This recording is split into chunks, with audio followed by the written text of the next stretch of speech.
ప్రధానమంత్రి శ్రీ నరేంద్ర మోదీ గారికి హృదయపూర్వక నమస్కారం.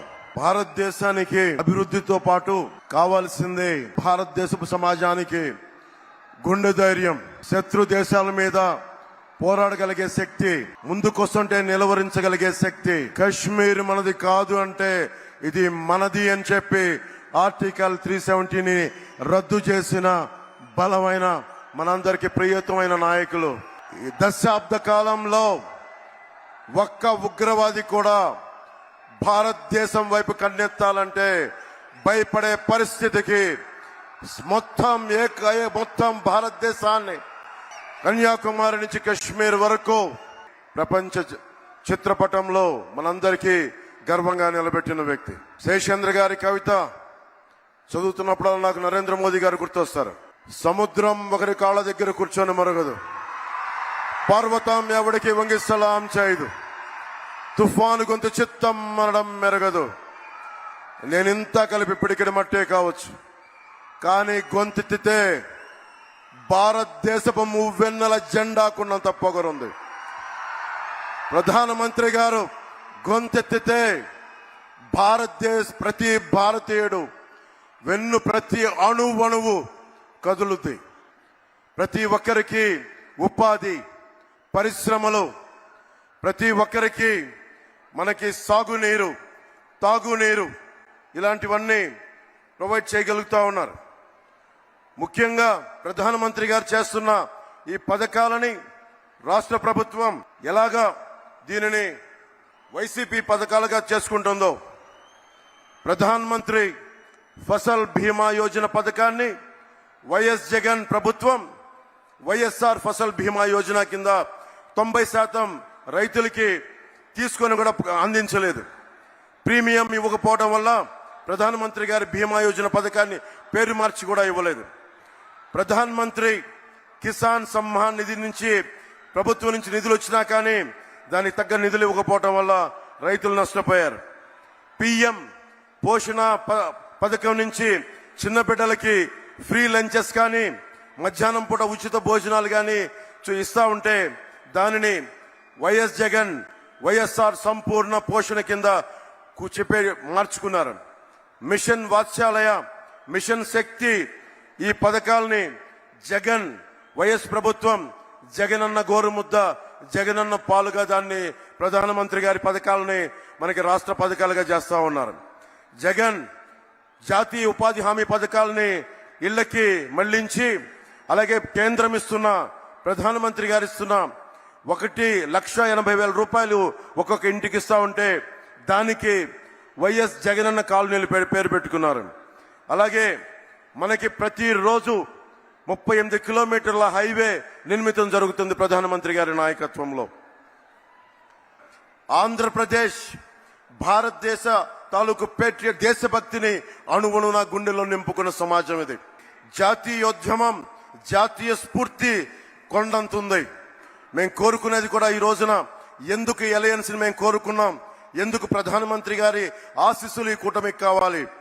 మొత్తం వికసిత్ భారత్ ఉంటే, మొత్తం భారతదేశం అంతా అమృత గడియలుంటే, ఒక ఆంధ్రప్రదేశ్ లోనే వైఎస్ జగన్ పాలనలో విష గడియలు.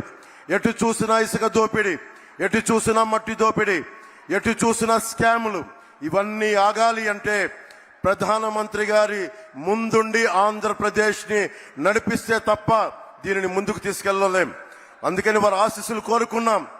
మేము ఏం మాత్రం స్వార్థం లేకుండా నిస్వార్థంగా మేము మీ వికసిత్ భారత ఈ కలలో ఆంధ్రప్రదేశ్ 5 కోట్ల మంది ప్రజలు భాగస్వామ్యులు అవ్వడానికి మీ వెంట నడుస్తాం అన్న ఒక మాటనందుకు చాలా పెద్ద మనసుతోటి ఈ రోజున ప్రధానమంత్రి గారు ఈ కూటమికి ఆశీస్సులు తెలిపినందుకు వారికి 5 కోట్ల మంది ప్రజల తరపున, ఆంధ్రప్రదేశ్ ప్రజల తరపున వారికి చేతులెత్తి నమస్కరిస్తున్నాను. ఇప్పుడు దాకా భారతదేశంలో ఎప్పుడు పద్మశ్రీలు పొలిటికలైజ్ చేశారు.